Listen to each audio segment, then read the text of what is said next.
Welcome to Half Blind and Curious. I'm Alan Ferguson. You know that already because you clicked on it to listen to it. So, what's going to happen? Well, this is going to be one of my favourite episodes already, I think. We've been to New Zealand, that was my favourite. And when we went over there, we went to watch Charlie and Joe getting married. You'd probably remember that if you heard that episode. Charlie is my fiance's brother, my fiancee Isla's brother, and Joe, of course, is his wife. So, they live in India, but they were over for a few days.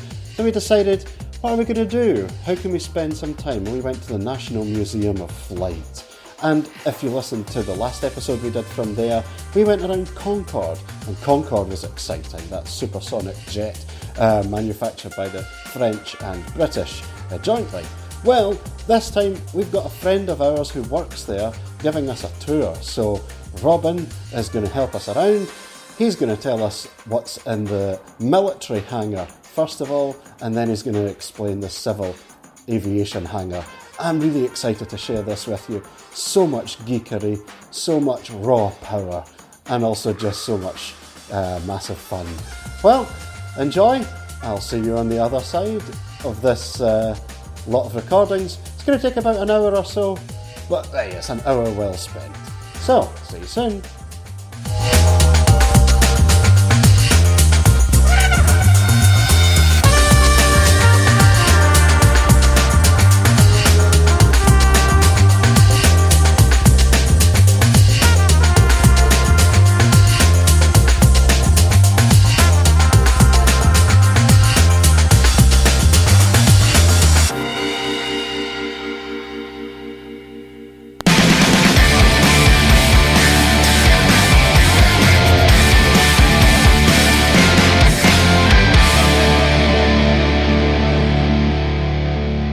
Right, here we are at the military hangar in the Museum of Flight. I'm here with Robin. Hi, Robin. Hello. He works here.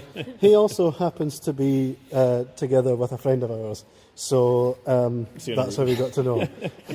So It's the only reason you'd bother knowing me. yeah, exactly. Otherwise, I wouldn't care. So tell me, where are we and what are we looking at? Well, as you stand right now, you've just come into Hangar 2, and directly ahead of you, you've got one of the main drawers of the museum, which is our Spitfire. It's a really anal classification as well. It's the Mark 16E, which was developed in the US by Packard and was built there under license, the engine as well.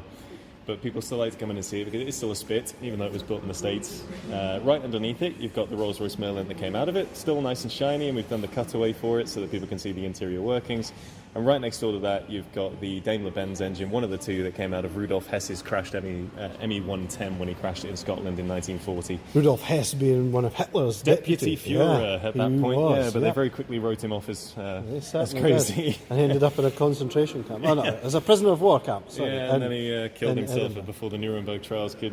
So I think it was shortly after he had his sentence pronounced as, I think he was life in prison himself. No, in fact, Perthshire he was in, wasn't he? He was up in Perthshire. And then they moved him down to the Tower of London, yeah. That's crazy. One of the last people to stay in there. So, can you explain what the engines look like then? Yep, we'll do the wander round. Oh, okay. So, the Rolls-Royce Merlin is the later model. It's the fuel-injected one, because the early ones, they discovered the really rather glaring design flaw in them was that if you dived with one of the early Rolls-Royce engines in an early Mark Spitfire, without the fuel injection, the engine would be starved of fuel and essentially it would just conk out.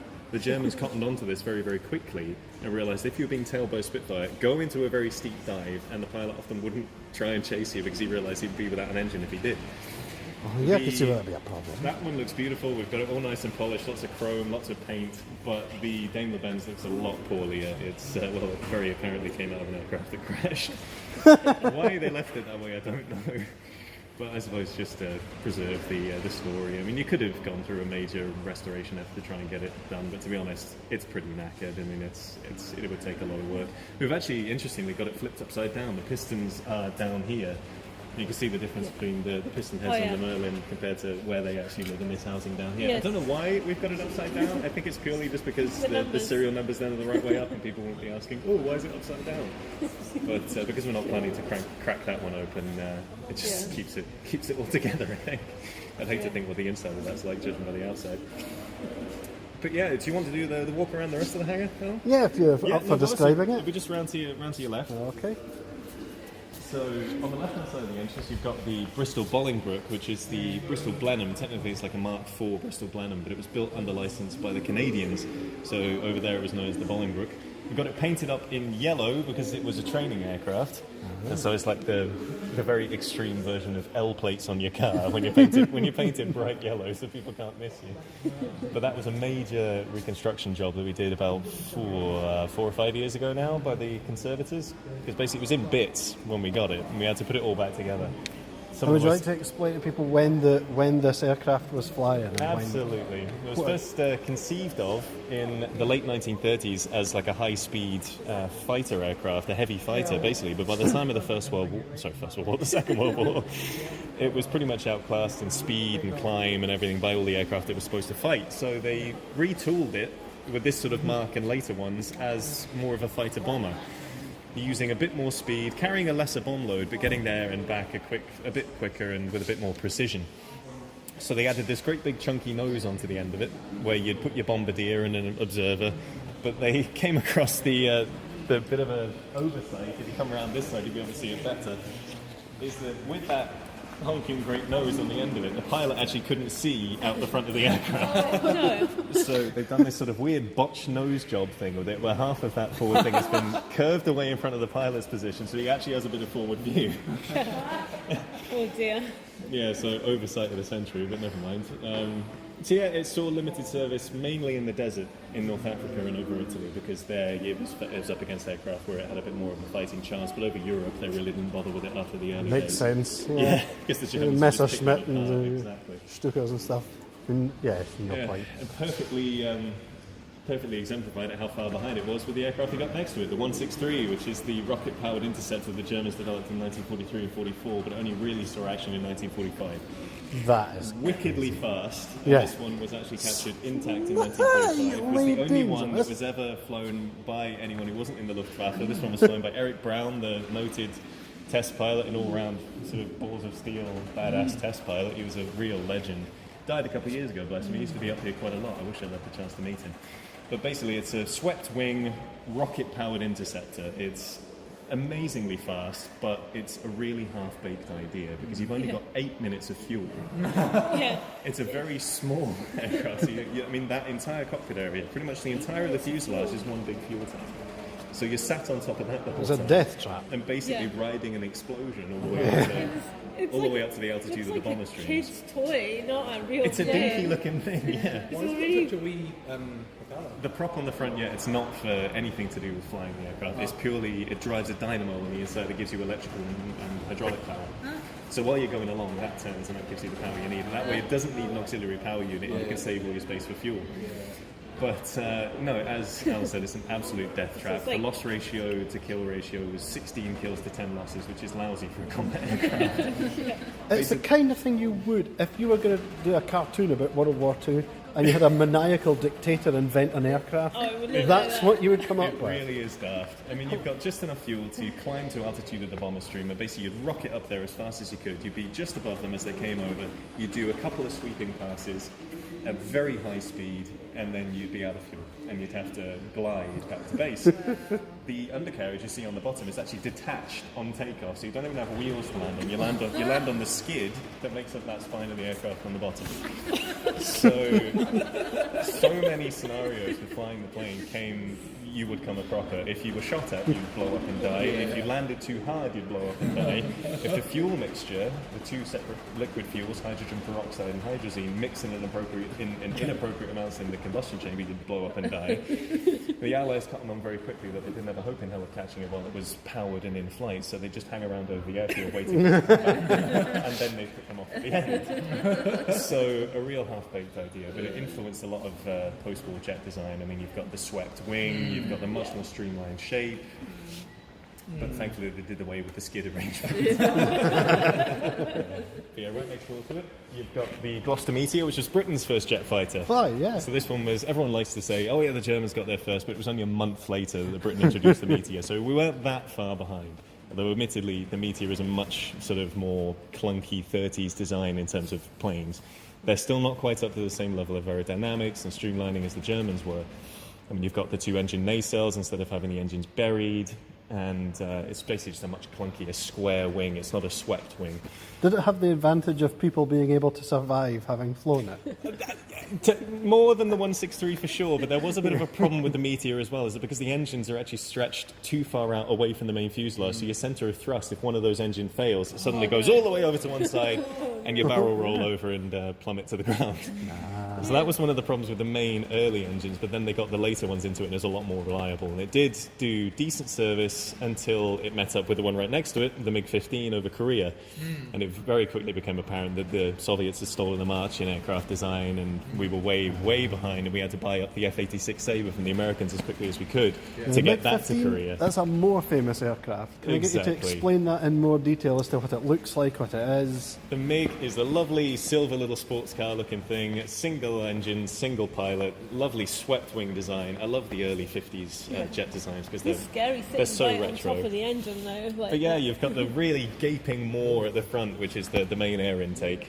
And Yeah, it's like right a underneath hole. that, you've got your 2 cannons on the one side, the 137mm cannon on Yeah. the starboard side, because the thing was originally designed to shoot down B-29 bombers. The Soviets wanted a fast interceptor to intercept American, nuclear-capable strategic bombers, the early ones. Yeah. So they gave it a real punch, but it also gave them a real armament advantage against other aircraft. And when you met them, the two of them met, the F-86 being its main rival, and the two of them look very remarkably alike. You see the two of them next door to each other, and it's very difficult to pick them apart at a distance. But it gave them a terrific armament advantage over the Sabre, which had 650 caliber machine guns, which were very powerful, but compared to that cannon, that would just shred anything that was in front of it. And the guys, you hear testimony from pilots in Korea who said that you could always tell when one was firing you because you feel the vibration in the rudder pedals. If the rounds were coming close enough, your hands would shake on the wheel. It was incredible. Wow. But this particular one was built under license in Czechoslovakia, which is why it's technically called the Aero S103, but it's a MiG-15 to all intents and purposes. It's got the symbol of the crest of the city of Ostrava on the nose. I forget exactly why that is, but the main thing is that it's just an icon of the jet age, the early stuff. But the main historical thing that we're trying to draw attention to, as you can see from the 2 engines next to it, the one closest to you is the one that actually came out of this aircraft. It's the one that the Czechs built under license that was the same as the Soviet one. But right next door to it, you'll see a very similar looking engine, which is the Rolls-Royce Nen.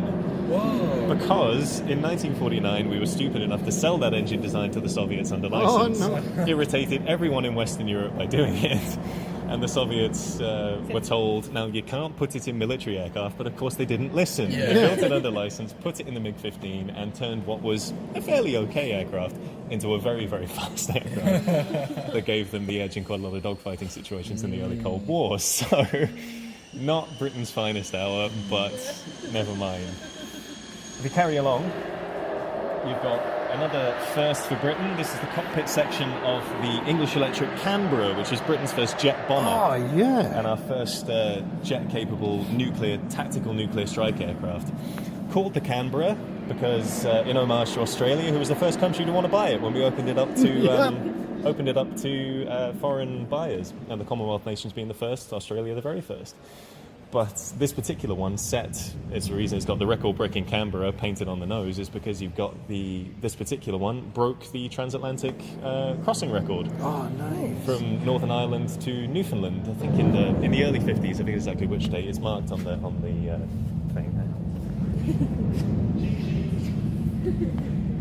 1952, beg your pardon, August 1952.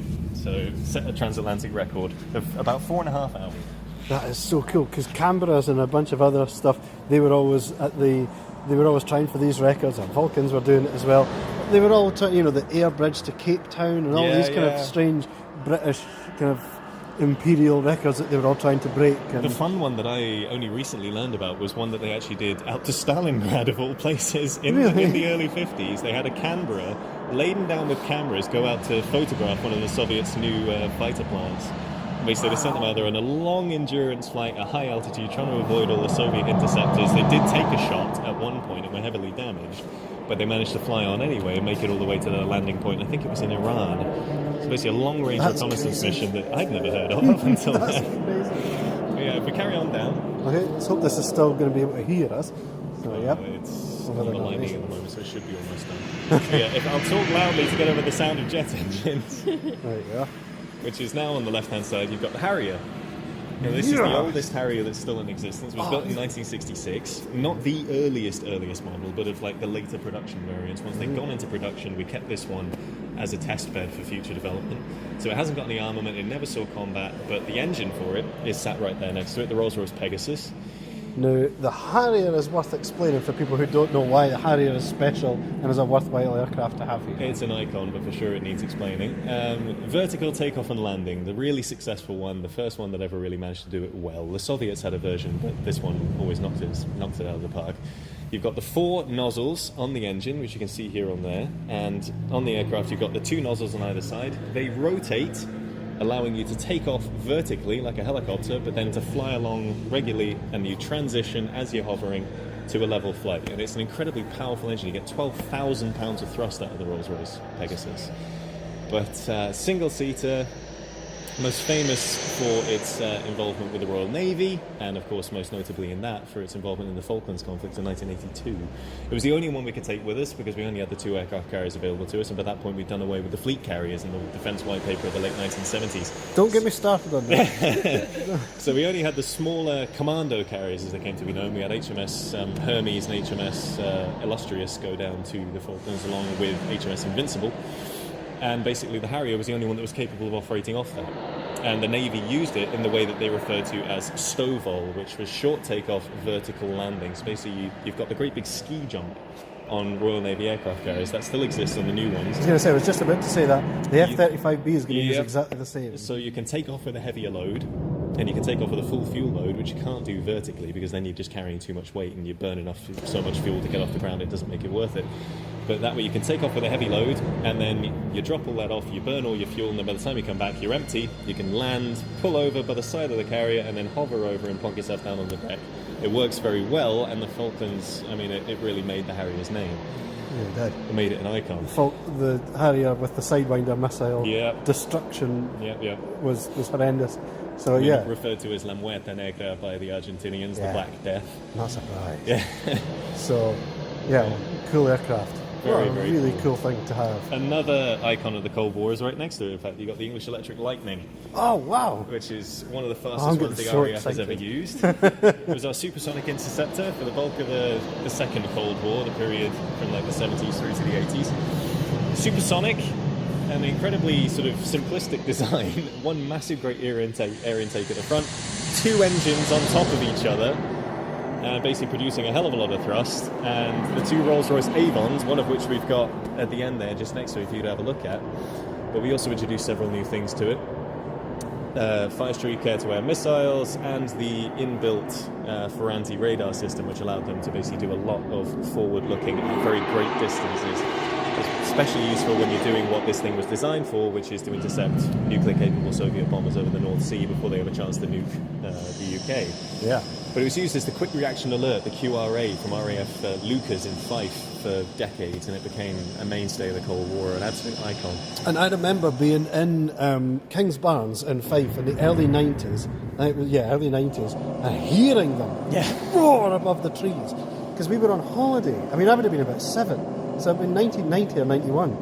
And they just came screaming overhead. A terrific racket. I mean, Oh, wow. There's a great story that comes out of the Australian Air Force, actually, is when English Electric was starting to market it to other buyers, and the Australian Air Force sent over a couple of test pilots to validate it and to see if it was any good. And the English Electric guys were saying to them, now, when you take off for the first time, don't use reheat, which is to say, don't put it on maximum thrust, because you don't need it, you've got more than enough power to get off the ground, and that will just be too much for your first time out. The Australians didn't listen, went off all horses charging, and went on reheat, and they said that they were watching him from the ground, and that he was so taken aback by the thrust, he didn't put his gear up until he was at 10,000 feet. He forgot to do it, because it was just such an abrupt rate of climb. So yeah, it's an incredible thing. Now that we've got the presentation off, you should be able to hear me a wee bit better. Yeah, that should be fine. But yeah, right next to it we've got So the how would you radar kit that came out of describe, it as so well. the Lightning, you described the engine configuration. What did it look like? If you were a Soviet pilot, what would you see coming towards You you? would see an incredibly clunky-looking thing with swept wings, with one engine mounted on top of the other. It's a very Just raw ungainly power. arrangement that I haven't seen reproduced Like ever tall again. and thin and really weird looking. It's the video that we just were trying to shout to make ourselves heard of. It describes it as supersonic, super long, and I was like, yeah, that actually does it very well. It's a good 30 feet long. I mean, the thing is enormous. So, but next to it, you were saying, okay, so we've got the idea of what the Lightning was like. You've got the radar equipment and the engine right next door to that, and then opposite it, you've got the more modern ones. These two actually have seen combat, the Tornado, and right next door to it, the Seppicat Jaguar. Both of these went to the Gulf in 1991. Yeah. The Jaguar on ground attack missions, it's got a lot of decals painted on the side for all of the Jaguar on ground bombing it mission. did. Yeah. And the Tornado was used as sort of an air defense asset for Saudi Arabia. It was based out of Dhahran, just in case the Iraqis ever thought about crossing the border and doing any sort of So they were attacks of their both own. used for the wrong things. Essentially, yes. So- I mean, 'cause the the Tornado was was the supposed to bomber. be ground attack, and they Yeah. did use it in that sense. I mean, the other area squadrons out there used it in that way, as Nichols and Peters on the other video that we've got there would be more than happy to tell you it wasn't a cakewalk, but it was what it was designed for. But this one, was used as the fighter variant, where basically you'd have a couple of Skyflash missiles under the wings. But 2,000 sorties, it never intercepted a single Iraqi because they didn't bother to cross the border. They didn't want to turn fleet. So it was kind of a damp squib. Yeah. But the Jag, on the other hand, from all the decals you can see when you head down there in a minute, did a lot of work as part of the bombing offensive in the run-up to Desert Storm. So can you explain what those aircraft are? Like, what they look like again? Yep. So, Both of them were designed for NATO use in Western Europe, basically because we were dead worried about the possibility of having to go up against the Soviets in Western Europe. We wanted aircraft that were capable of striking Russian advanced columns and basically obliterating a whole column of tanks at very low altitude at very high speed. So the Jaguar was designed first with that in mind, and then that was really streamlined into the Tornado, where you've got a lot of the Jag's construction and look taken to the next level in the Tornado. The Tornado is considerably bigger, it's considerably larger and more powerful, but it's also got that swept wing arrangement that actually goes a step further in the Tornado with the supersonic positioning of the wings. Basically, you've got the swivel, I forget what they call it, it's like differential something. It's got a very long-winded military title, but essentially at subsonic speeds, the wings will fold out to just shy of a 45-degree angle, which gives you greater stability at low speed. But when you go supersonic, they'll sweep backwards into the position we've got them now to present a more aerodynamic shape. You get much higher speed. And so basically it takes it up to 11 from what the Jaguar had. But both of them were designed with the same thing in mind, ground attack, which is why it was so unusual, as you pointed out, Alan, to have them doing the wrong jobs. yeah, that's amazing. But I mean, we still got the Jag painted up in the desert camo that it had in 1991. The painting, I would like to point out, the nose art on the side of French-made outfit, but done by someone who had no idea what human anatomy looks like, clearly, was done after the Gulf War. It never actually had that on there. I only learned this recently. When they brought it in here and restored it, they took that panel off, and whoever it was did it then, and did a very bad job of it. Yeah. But never mind. The aircraft itself is still in very good nick. And Well, the Tornado's just retiring now. yes, just last month, in fact. Brilliant aircraft. Great servant to the area. We've had a lot of people asking questions about it recently as a result of that. Yeah, but then we're just coming around the last few in the hangar. Just on this side, you've got the early fleet air arm jets. The first one of them being the de Havilland Sea Venom. So another early 50s production, basically the naval variant of another very successful early jet, the de Havilland Vampire. Basically a twin engine, two-seater, you got two guys in there. The Navy loved it as a daytime interceptor. And at that point, it was fast enough, it had the armament, and it was perfectly adequate. Saw service in Suez in 1956. So did the aircraft that's next to it, if we come around, the Seahawk. Both of them designed to a more or less similar idea. Seahawk's probably more famous though, isn't it? Oh, for sure, yeah. Yeah. It's a much more successful aircraft. Yeah. Both of them with the lovely folding wing arrangement, so you can get them all onto an aircraft carrier in large numbers. But no, the Seahawk is another little sort of sports car arrangement where you've got the single seat in a very compact little cockpit, which we have to have closed sadly because it's still full of asbestos. But you've got the twin 30mm cannon on either side. 2 air intakes. It's a lovely long streamlined shape with a nose wheel. Eric Brown does another interview on the panel for this one saying about how when you've gone from a piston engine to this, suddenly there's no racket and noise and obscurity ahead of you. You can see everything, and it's actually quite quiet in there. So a lovely early jet, and it's a fantastic looking thing. Again, went to Suez in 56 and did primarily ground attack, and were never really troubled by the Egyptian Air Force. They were fast, they were quick, they were good at their jobs, and it was rather an embarrassment to the military guys that they were so successful at their jobs, and the political aspects completely just negated it. Yeah, because Britain and France were forced to pull out of the under the pressure from the United States. Yeah, there was currency pressure mainly. Yes, yeah, so. yeah, they threatened to cut us off, basically, Yep. if we didn't knock it off. So yeah, it was the last hurrah for sort of the imperial powers after the Second World War. After that, it was very much the age of superpowers. Yeah, it was. Yeah. But yeah, there's a couple more things to show you. If we just backtrack quickly, we've got the ordnance bits in here. Just next to the Seahawk and the Sea Venom, we've got the 2 things that came off an aircraft that we don't have on display at the moment, which is a great shame, because it's the F4 Phantom, another one that used to be in Royal Navy I felt service. an F4 Phantom engine. We've got the gun pod and one of the Sparrow missiles. The other 2 are in storage. But the gun pod, very specific to the Phantom, because when the Americans designed it, McDonnell Douglas, completely taken away with the idea of missile technology in the 60s, so the late 50s and the early 60s, ran away with themselves and didn't bother putting any guns on the Phantom when it first went into service, which really came back to bite them in the arse when they went to Vietnam. And they came up against MiG-15s and 17s with them whopping great cannons that we've talked about. So when you shoot off all your missiles, you have to outrun them, otherwise you're a sitting duck. You can't stick around. So they had to introduce that to bring it onto a parity with them. So this whopping great, almost 2 of me, about 10 feet long gun barrel. Wow. From RAF Lucas. 10 feet long. And it's 1,200 rounds at 20 millimeters, 6,000 rounds a minute if you hold the thing down. So it wouldn't even last you like 12 seconds, I think. If you hold it down, that's as long as the ammunition lasts. That's amazing. So if we just backtrack quickly, we've got a couple of display cases. This one on your right-hand side being just tucked away between the Jag and the Sea Venom and the Seahawk. You've got the evolution of firearms, basically, in aircraft. You've got everything from the Webley, when back in the First World War your only option was to lean over the side of your biplane and take pot shots at someone with a pistol on the way past, to the Lewis gun, which is the extension of that for the First World War. You have that in a nice rotating mount so you can get your rear seat gunner to take pot shots at people. And then you've got the 2 from the Second World War, the ubiquitous 303 machine gun that was put into virtually every British aircraft, and the 20mm Hispano-Suiza cannon directly above it that was put into British fighter aircraft as well.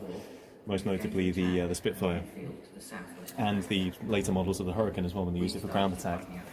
But if we just round the corner, we've got the ordnance on either side. So on the left, you've got the 2 bombs from the Second World War. You've got a target indicator bomb, a 250-pound one, that would be sent out and dropped on a target during the strategic bombing campaign to mark it for all the rest of the bombers who were coming along. And the 1,000-pound bomb above it, which is the standard one you'd be getting dropped on Germany and Japan and pretty much everything else during strategic bombing. Directly above them are the What does 1,000-pound bomb look like? Well, to put it bluntly, it's a big green, it's about 4.5 feet long, weighs 1,000 pounds, unsurprisingly, and is full of high explosive. Goes off with a terrific wallop and flattens everything in about 100 feet radius. That's crazy. Yeah. Yeah, because I think this one actually is a delayed action bomb. So basically, the prop at the back is attached to a mechanism on the inside, which when it makes contact, it doesn't actually explode. It will hit the ground first, and then it will explode. So you'd have about 10 seconds. It's useful when you're flying at low altitude, because you can drop it. That way it doesn't go off and shred you with it, because you're too low to the ground. That way you've got about 10-15 seconds to get out of there, and then it will explode. But directly above them, you've got the more antiquated ones from the First World War, except for the one on the end, which is an incendiary bomb from the Second World War. So you've got, from left to right, the flechette, which is an awful weapon. You basically take a bundle of those in your biplane in the First World War, you fly over an enemy trench, and you hurl them out the side. Gravity takes care of the rest, and if you do it from a high enough altitude, you can cut a man in half. It's basically just a metal A big dart. old dart. Yeah. It's an awful thing. Pointy metal Oh, gun. no. And next to that, you've got a high explosive bomb. Literally, again, simple as you lean over the side and you drop it off by the tail fin. Simplistic, but then so much was the nature of flying in the First World War. But next to it, you've got a really interesting one, which is an incendiary bomb that was actually dropped on Edinburgh in 1916 during the Zeppelin raid on the city. Don't think this was the one that hit the castle mound, but one of them did. Another one landed in Grassmarket, another one in just off the meadows in Marchmont. The paving slab that Marchmont Yeah, hit. we got one on Marchmont Crescent and Grassmarket, but the one that hit the castle created a lot of debris, it shifted a lot of rock, and half of that fell down into Kingstable Crescent and shattered windows and collapsed houses. It wasn't a nice thing. I think that raid killed about a dozen people. Material damage was fairly low, but obviously the shock of it was nasty. But it's directly linked to this airfield because we were pre-warned about it. We spotted them over the North Sea, and one of the purposes of East Fortune Air Station was to intercept those raiders as they came across. But despite the fact that we got our combat air patrol off the ground, the weather was shocking that night, and the clouds and the darkness meant that the pilot couldn't actually find the Zeppelin before it arrived in Edinburgh. And he had to give it up and come back here, at which point he crashed on landing and was injured. So basically a night of comedy of errors. Sad thing, really, but that's the way it is. What happens to a plane when it drops a 1,000-pound bomb? I'm assuming it suddenly gains a lot of height. Newton would come into force there. So for Newton's it's Newton's second law, isn't it? For every action, there's a equal and opposite reaction. Yeah. So when you drop a 1,000-pound bomb, you're quite right. Your aircraft suddenly gains about 20 feet in altitude because it loses a terrific amount of weight. And basically, you will take a sudden upswing of about 25 feet if you're dropping a 1,000-pound bomb. Yeah, especially considering that heavy bombers would drop a dozen of those in a single run. So yeah, suddenly you feel feeling very light after that. But on the other side, we've got the slightly more modern equivalents, starting with the world's first guided bomb. It's 1943, the Fritz X, or to give it its official name, the Ruhr-Style, which was a German innovation. Basically, you've got another sort of 1,000 pounds of bomb tucked on the end, but at the back, in the tail fin, you've got a radio receiver, and the guy in the aircraft, once you dropped it, will be able to steer it like you would steer a remote control car onto its target. At first, it was very, very effective, and the Germans loved using it off Salerno to attack Allied shipping while the Allies were trying to land in Italy. But they discovered very, very quickly that it had a major design flaw. That part of its efficiency actually made it less efficient, was that it picked up so much speed on the way down that when you were attacking a ship, it would go straight through and out the bottom before it would explode, because it would be basically supersonic by the time it hit the target, which actually saved several ships. I mean, HMS Warspite, a battleship, was hit by one. First World War era battleship, you wouldn't think of a standard chance, went straight through and out the bottom, didn't explode, and the ship managed to survive. The Italians weren't so lucky. When the Italian fleet surrendered in 1943, they were sailing out towards North Africa to give themselves up to the Allies. And the Germans thought, weren't having any of that, didn't want the Allies getting their hands on the Italian surface fleet, which was still quite potent, came out with some of those and attacked the Italian fleet, sinking the Italian battleship Roma, most famously, the biggest scalp that the Fritz X ever got. But, the Americans got off lucky as well. The USS Indianapolis, I think it was. It was a cruiser. Yeah, that's what was hit, yeah. It was hit on the forward turret, and basically it glanced off the breech of one of the forward guns, and they were bloody lucky. Glanced off, didn't go through, didn't explode, and basically left a terrific dent and knocked in the forward turret, but the ship survived. But as a result of that supersonic capability, the Germans developed these big bulbous things that you see on the back, these four bulbous corners, were basically designed purely just to slow it down a little bit before it hits the target. But the Allies cottoned on very quickly and learned to jam the frequencies that the Germans would use to control them. So they'd flood those frequencies with noise and rubbish so the Germans wouldn't be able to steer the bomb. Made it much less effective. But above it, you've got the Paveway, which is its sort of grandson, the grandchild of this sort of thing, the modern guided bomb. Yeah, it's very modern. That we still use. This is the Paveway 2. Ooh, because they're going to put a new Paveway on the F-35. Yes. So, yeah. And directly above it, you've got a favourite of the Royal Air Force, which is the multi-launch rocket system, the SNEB. There is on there the 20mm rocket that's been used on everything from the Hawker Hunter to the Vampire to the Harrier, most famously, and then So how would you describe a Paveway, the thing that we're using now? How would you describe that? Because that's worth knowing. Big old bomb with tail fins, basically same principle as the Fritz X, but done much better. So it's a much smaller bomb, but it has a much more accurate guidance system, laser guided. So we've got a couple of them over behind you to give you an idea. The laser receiver and the laser designator. So someone on the ground can point that laser designator at a target you want to bomb into the ground. The pod over next to it will be tucked under the aircraft. That will receive a signal, it will spot the laser, it will then program into that weapon exactly where that laser is, and then when it's dropped, the fins will extend out of the back of the paveway and it'll steer itself onto that target, basically riding the beam all the way in. It will keep itself on track of that laser and follow it all the way into the target. Makes it incredibly accurate and a much more sort of modern weapon than the Fritz Axe, where it's a bit so fire and forget. No, exactly right. So that's it. That is about everything in here. We've done the works. The only thing left is on the way out. There's the £1,000 bomb that we've repurposed into a donation box. Nice. Well, thank you very much for No bother. that tour. That's great. Cheers, Robin. No problem.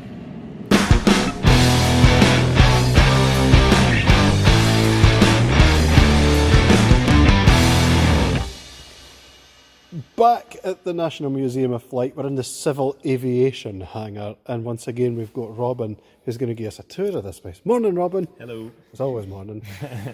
Even when it's the afternoon. what can we see, and what's going on?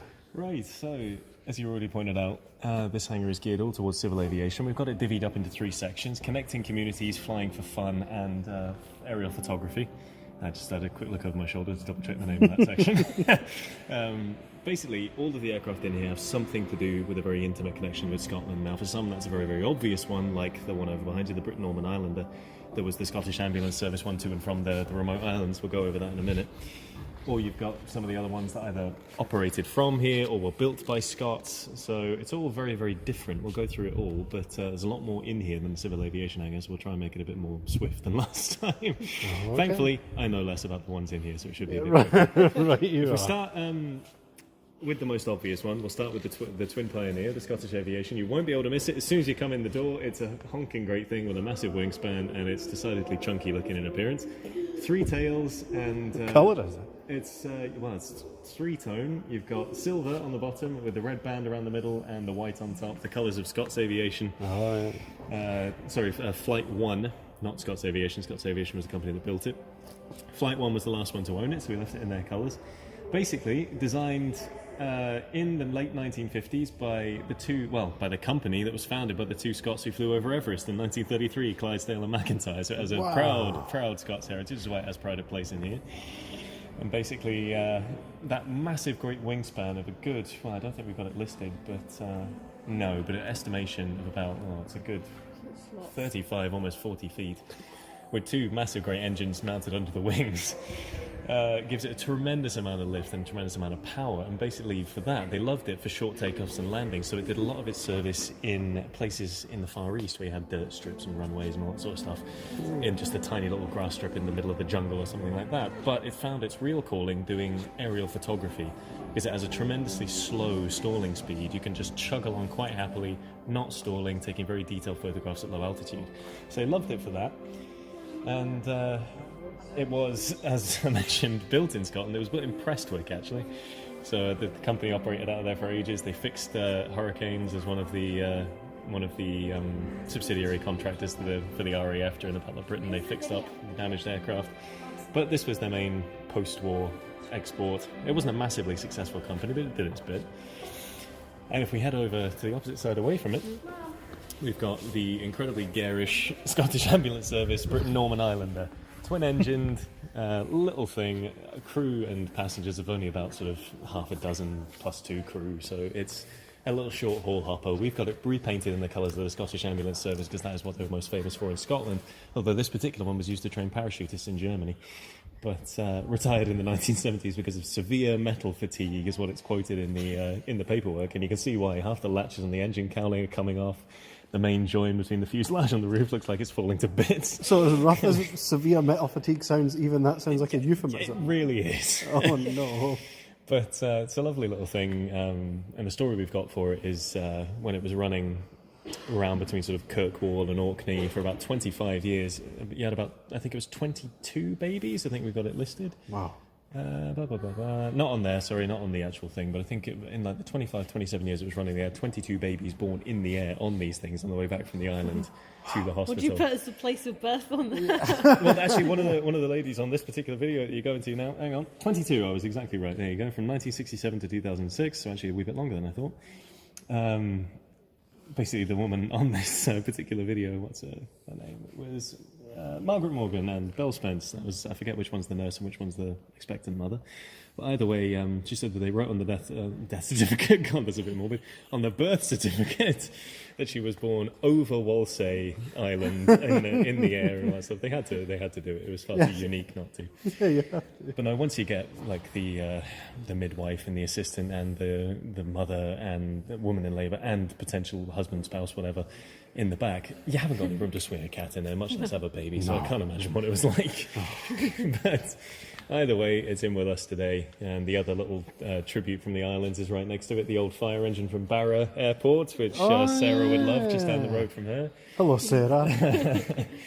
So yeah, it's the famed landing on the beach that you do in the Outer Hebrides, Barra Airport, landing on the sand. You have to be careful when it's high tide. I remember aftermath of high tide, because I remember hearing from one of the other VEAs, Colin, who retired last year, bless him, told a brilliant story about how when he was posted out on the islands with BA, when BA still ran that route, they all got a bit pissed on New Year's Eve. The flight was coming in on New Year's morning, on the morning of New Year's Day, and basically they'd all had a bit too much, and the only thing they had to do in the morning before the flight landed was check that the water level was less than about 4 inches on the sand, and that there weren't any dead sheep. And basically, they neglected to do either of those things, and the flight landed at about 6.5 inches of water, and the spray and sand clogged the engines on the one that landed. No. So, yeah, it was a happy New Year for those people landing, but good story either way. Yeah, that river's got some pretty chunky toes for going over the sun there.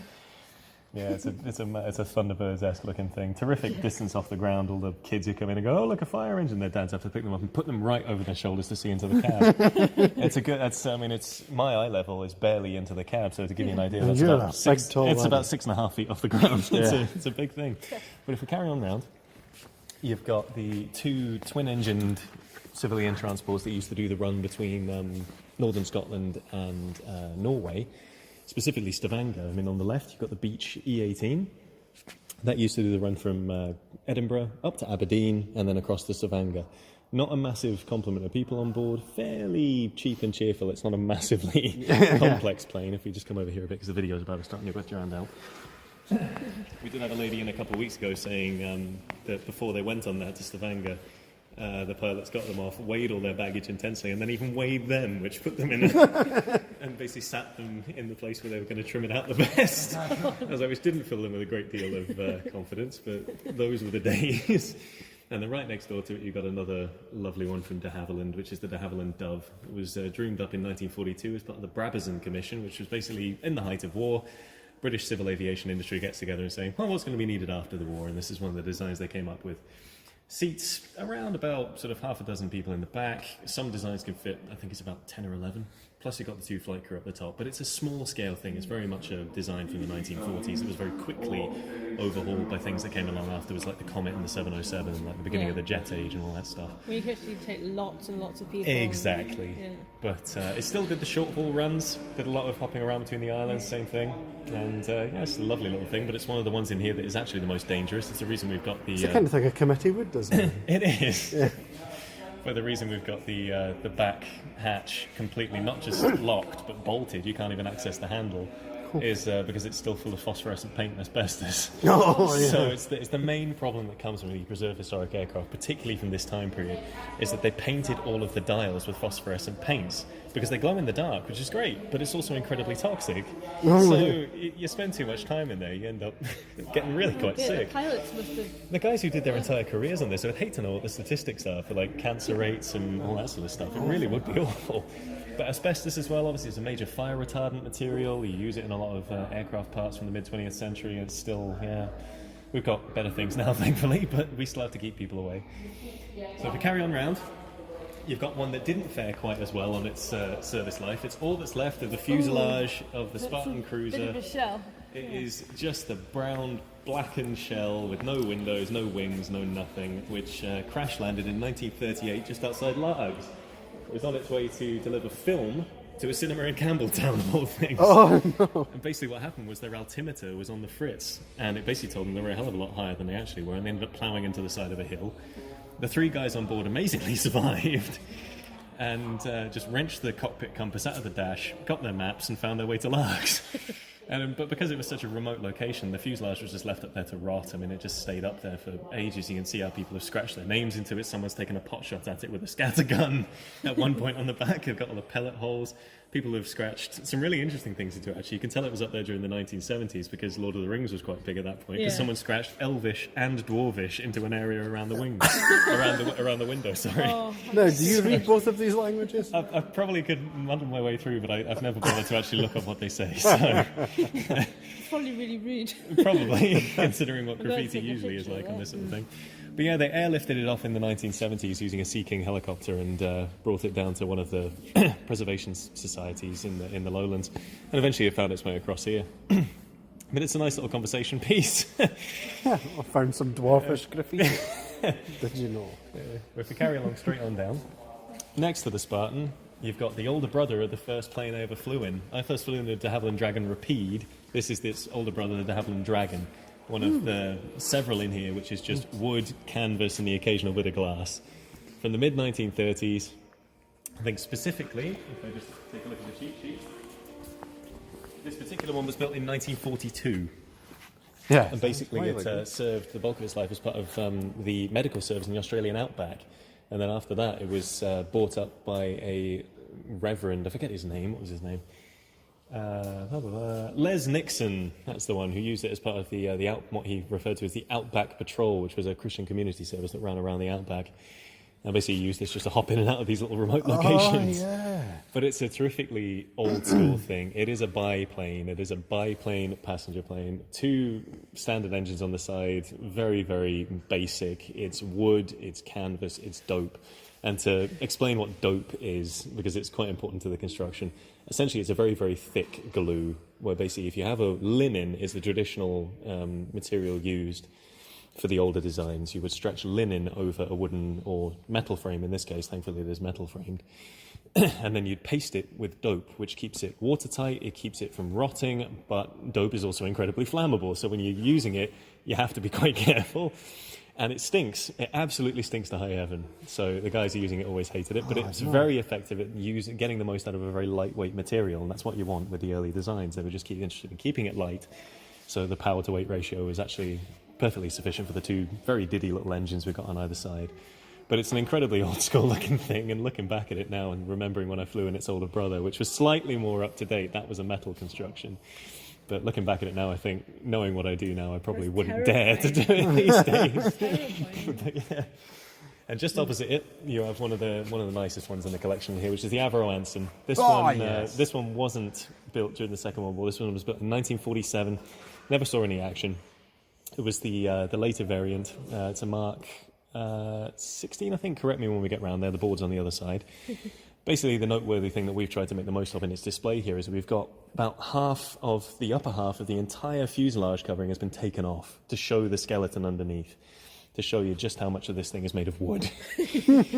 Because the actual main wing, the rear elevons, and the engine cowling and the main front of the nose, that's all metal. But the rest of it is wood. The main fuselage, the tail fin, all of the interior, all of the skeleton, well, for the most part, a couple of the tail sections are made of metal, is just wood. And over that you've got stretch And it was a canvas. coastal flyer. Famously used by Coastal Command, you're quite right, in submarine hunting, but its biggest role was as a shuttle between airfields and as a training aircraft for people who would later go on to fly twin-engine bombers. We had someone in here a few months ago I was having a good chat with, whose dad trained on these during the early part of the war, crashed them twice during training, and then went on to crash his Wellington bomber on Sicily in 1943. So the joke was that he made a bit of a habit out of it, but he said he spoke very, very fondly of the Anson. It was forgiving, and I suppose he survived crashing it twice. It would have to be, but so you've got it stripped down. This particular one was used for again photo reconnaissance and aerial photography work. That's why it's got the great big perspex nose. You'll see it when we get round the far side. And it's just an observation area, but it must be hot as anything under there during a sunny day. But if we carry on round, you'll be able to see the other side. We had an interesting one with the Anson a couple of days ago. You'll see it as you come on round, is that the cargo hatch and the entrance into the cabin hatch are on opposite sides of the aircraft. So on the starboard side, it's the cargo hatch. Oh, yeah. And we've got the cabin entry door locked, but not this one. Basically, don't tell that it's locked now, so don't try and get in, people listening. But the interesting thing was that someone worked that out for themselves last week, managed to get in and unlock the cabin door from the other side. So we had to get the conservator, Tilo, hello Tilo, came down here, and he, like me, he's got a couple of inches on me actually, he's about 6'5", 6'6", came down, had to fold himself into that little cabin, into that little cargo hatch, which is only about 2 feet by 2 feet. It is not big. And lock the door again from the inside, and then shut it again and lock it. So we've repaired the security breach, but it was interesting to see him fold himself in and out of that. There was no dignity one there. No. Okay, so on either side of where we are now, you've got a couple of, very polar opposites. On the right, you've got the British Aerospace Jetstream, which is another one that was built in Scotland. Much more modern, twin-engined. I think this particular one first flew in, 1967. Scottish Aviation, the same company that built the Twin Pioneer, built it again at Prestwick.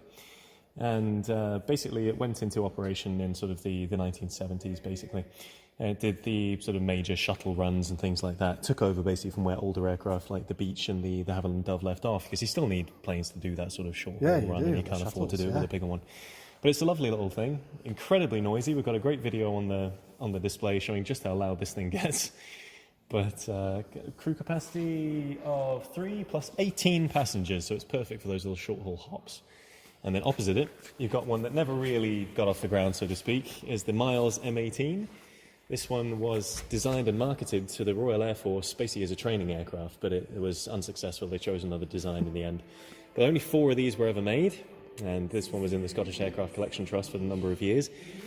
Funny story about this one is that, again, this is another wood, canvas and dope, but as you can see, they've added an extra layer of paint over the top to give it this sheen. But on this side, closest to you, on the starboard wing, you can see there's a black strip running just next to the cockpit entry point, which is the hardened area for getting in and out. On the other side, you'll see when we get round the other side, are big red letters on the wing saying, "No tread this side." And directly above that is a great big hole in the wing from where someone just ignored it. So that's its major talking point. Only 4 ever made, didn't really achieve any sort of level of success, was never allowed to, but it's another little fun Scottish one that made its way into the collection somehow. And then as we come round, we're now into sort of the flying for fun section, where we have our gyrocopters and a couple of the other small-scale aircraft. This particular one closest to us, the Cygnet, was in fact flown by, I nearly said Barnes Wallis, don't make me say Barnes Wallis, it was flown by Guy Gibson. We have the little, of the Dam Busters fame, Guy Gibson, 617 Squadron. We've got the little book over the far side that shows his flying hours on this aircraft, but it's the only thing that's really to shout about. Just another small-scale trainer that the RAF used, another short-haul aircraft for training pilots, 2-seater, nice little thing. And next to it you've got the... oh god, this is where I fall flat on my face. Yeah, the puss moth. Thank you. The word was not coming to mind. I was thinking tiger moth. It's not. It's the puss moth. Folded back wings. Another sort of small scale aircraft used for flying. This one was owned privately by a guy whose name escapes me. Hang on. That's the one. Yeah. What was his name? Jim Mollison. It was the first solo east-west crossing of the Atlantic. So there you go. He did it in a puss moth. That's its claim to fame. That's an easy thing to do. Another small scale one, again, partially metal, partially wooden canvas. This one was built in 1930. But again, where like with the Havilland Dragon, it's weathered the years very, very well. Imagine being the first to think, I'm going to do that, and actually succeed. Well, it's the other thing that East Fortune Air Station actually has to its credit. We've got the 100th anniversary of the R34. Yeah. Definitely dropping that in there because it needs to be. Not enough people know about that. Is when we were at Royal Naval Air Station, the R34 airship was the first one ever to complete a return journey across the Atlantic by air. To Newfoundland and then back to Norfolk. It was Long Island, actually, yeah. They dropped down on Long Island and then flew back and landed in Norfolk. They didn't quite make it back here first. They diverted down south, but they were really the toast of the town. When they arrived in Long Island, they were taken across to New York. They met the mayor, they met the president, and taken out by high society, and they had a lovely time. But they did have a couple of stowaways on board. Yes. It was the first case of aerial stowing away. One was the squadron cat called Whoopsie, and the other one was it was Ballantyne was his name. He was one of the crew who wasn't selected to go on the trip, but decided he was going to stow away anyway because he was a wannabe prize fighter and he wanted someone to set him up a match in the States. He wanted to get himself set up out there, and when they arrived, he used I'm the first aerial stowaway icebreaker to sort of try and get someone to set him up a prize fight. As a result, he wasn't allowed to come back on the airship on the way back. He had to come back by sea. But, yeah, so they got their own back on him for stowing away. But no, they only realised he was there when he came down incredibly ill from a leaking hydrogen fuel cell. Oh, no. So he was virtually asphyxiated when they found him. But no, so before we carry on and do the rest of the Flying for Fun section, we've got the ones above us for Flying for Fun, which need to be talked about. All across the hangar, you've got the gliders and the hang gliders, and right above us, we've got the Slingsby Grasshopper, which used to be owned by the Air Training Corps, formerly of the RAF. There's a great video, again, if you get a chance to see it, on its stand that shows it being launched off when it's being used by the ATC. They don't tow it up. It's perfectly capable of being towed up by an aircraft and released at altitude, but they don't trust teenage air cadets with that sort of thing. So they do it the old-fashioned way, which is to get 2 long lengths of elasticated rope, and basically get another about 20 cadets to stand out in a V shape on either side, and then to run back behind the Grasshopper very, very quickly, tauten those up. The elastication gets it about 2 feet off the ground, and it flies for about the same distance as the Wright Flyer, about 100 feet, and then comes back down. Gives them the chance to experiment and to feel the sensation of flying and all that stuff, but it's very much an open cockpit and not something I would really want to do myself. Crazy. And Slingsbury It's just like- Grasshopper. Sounds like a J.K. Rowling character. It is ridiculously fragile. Yeah. And the one little wooden skid that you land on again as well, so that's it. But right next to it, you've got the brilliantly German-sounding Schleicher Rohnlecher, which is the fully enclosed glider next to it. But the glider pilots, we have talk about that on special days and stuff, they really don't like it. They say it flies like a brick, but in that way it's actually very, very useful because so many people's first attempt at gliding used to be in something like that, the generation of guys that we get in. And they said that it was great in that sense because it didn't spoil you, and it left you sort of appreciative of what came after. Oh yeah, I bet But it it was. wasn't, Okay, start me off terrible. Exactly. Yeah. But it wasn't something that spoiled you. Now, if we carry on down, we've got the gyrocopters and our little Icarus C-42. Can you explain what a gyrocopter is? I know it's not an unemployed helicopter. Or a geriatric helicopter or whatever else you can think of, yeah. No, basically, gyrocopter is a small pod. Think Little Nelly from which Bond film was that? Was that Living Daylights, or was that... Which one was that? Where Sean Connery flew around in the gyrocopter. I don't remember. But either way, small cab with a propeller on the back like an airboat. Think like Louisiana airboat. And then above that, you've got a main blade, just like a helicopter. But essentially, that blade on a gyrocopter, the difference is the blade is not powered. The engine at the back forces it along, and then the force of air pressure along it rotates the top blade. So it's the difference between a helicopter and a gyrocopter. But these little things are sort of partially enclosed, and the view out of the not the Montgomery. What's the other one called again? The Weir. The Weir W2. No wonder I couldn't remember it. Has basically the great big stanchion coming out the top to support that blade, which gets right in the way of your forward field of vision. So, but on the difference on that one is a much older design. It's got the prop on the front. So in the classic way of a plane, it will propel you along from the front rather than push you from the back. That one is facing in that Yes, direction. facing in the other direction. In the direction of the propeller, whereas the Montgomery is you're facing away from the propeller. And the Montgomery Autogyro was a much more modern thing. Thankfully, it was built in the 1990s, so much later on, a bit more reliable. Now, if we move on down, you've got the Icarus C-42, which is the little 2-seater Cessna. Nice little sort of light aircraft for flying for fun. It's the reason it finds itself in the section of the same name. It's a lovely little thing, just 450 kilos, really not a heavy thing at all. And built in 2004, top speed of 127 miles an hour. There you go. So that's perfect for sort of someone who's just learning to fly or for just having the fun of it. Yeah. But right next door to it is someone else who was having a great time, but not with the same degree of... I hesitate to use the word competence because that's offensive to him. He did a very good job. But the Druin Turbulent, right next door to it, lovely two-tone white and yellow, was built by a chap in Ayrshire in his house from a model kit. So, remind me of his name. Mr. John Sharp in Airdrie, if you're An listening. Airdrie, that's not an Airdrie. Sorry, it's not Ayrshire. Airdrie. So, basically a very sort of haphazard design. But basically, it came from the design board of a Frenchman by the name of Roger Druin, who was very good at building sort of small-scale model kits that flew and nice little sort of scale aircraft. And basically, his friend said, "Well, you're awfully good at it. Why don't you try building a full-size one that people can build for themselves?"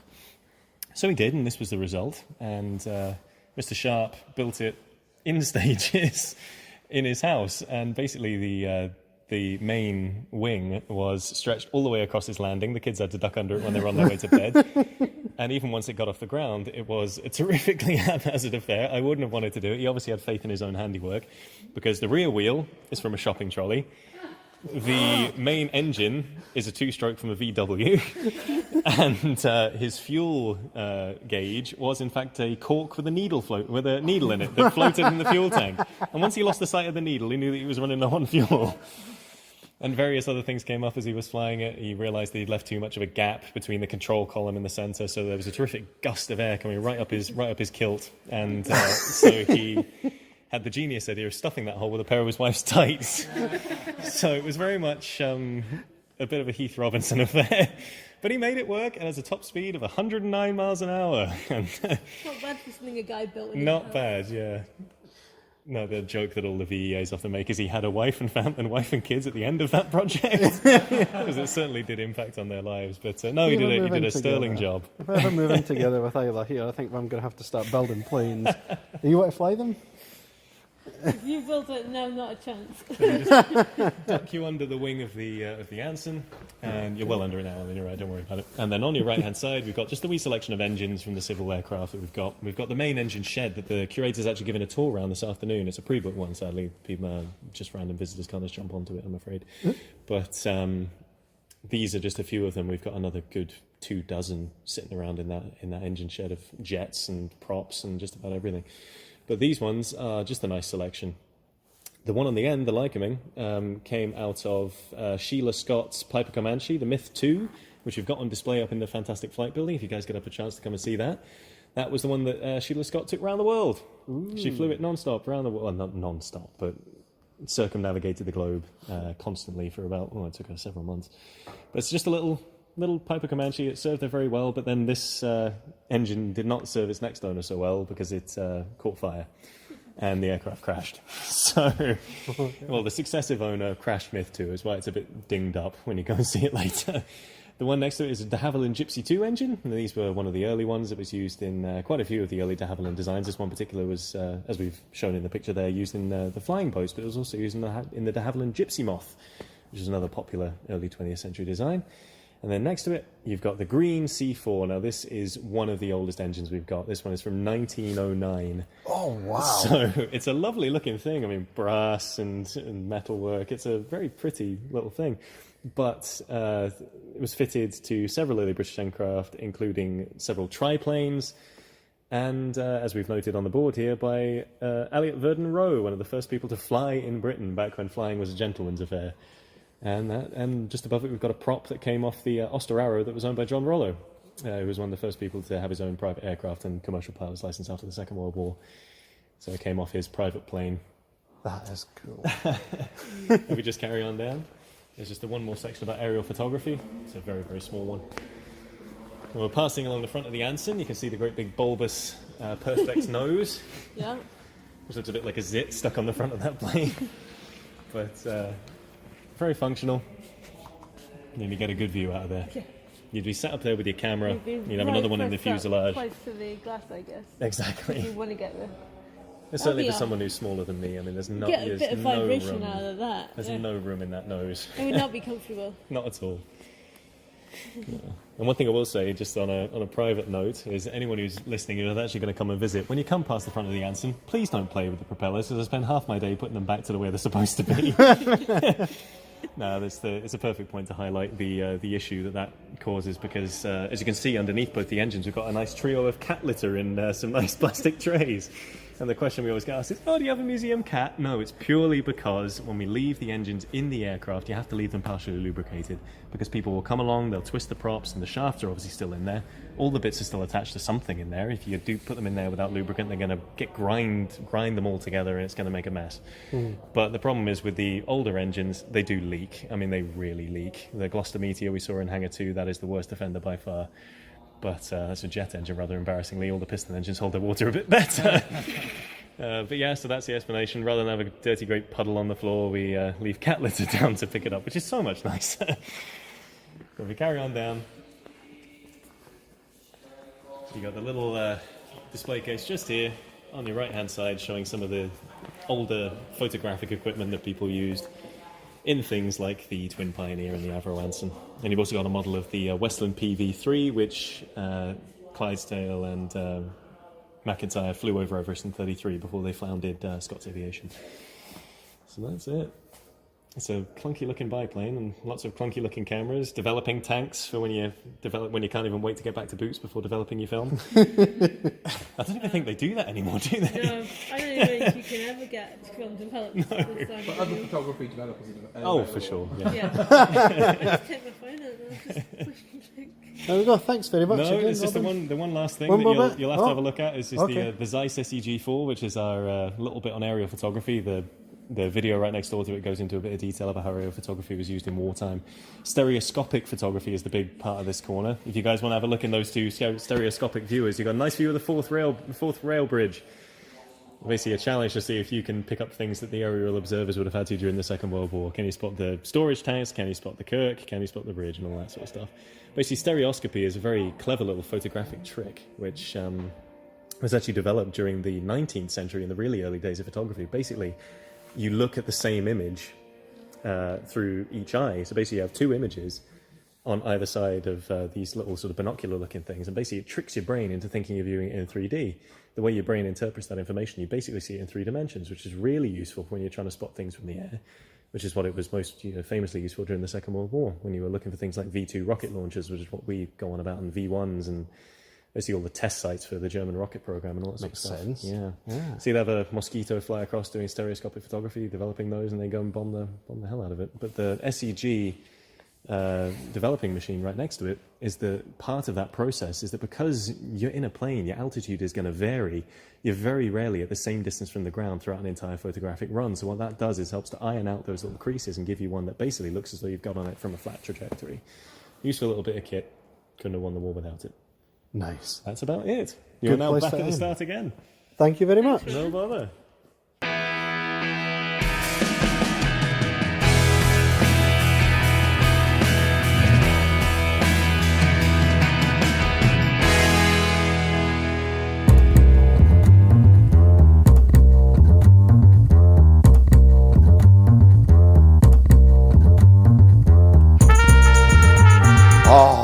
Oh, just listening to all that back again, that is honestly class. What a day that was. That was a really fun day. We had went in the morning, first thing, went to see Concorde, and then round with Robin on those 2 tours, and then we went to IKEA later, because of course you do. But hey, that was the real highlight for me. The military aviation hangar in particular was the one that I was most excited about before going there, and in my opinion it definitely lived up to the hype. So, if you want to get in touch with me, and if you want to pass on any comments to me or to any of the people involved, then get a hold of me on Twitter at Alan, ALAN_podcast, or you can just comment, because this will be on YouTube, it will be on Spreaker. Go ahead, get a hold of me anywhere you know how to get a hold of me. And enjoy. I shall see you soon.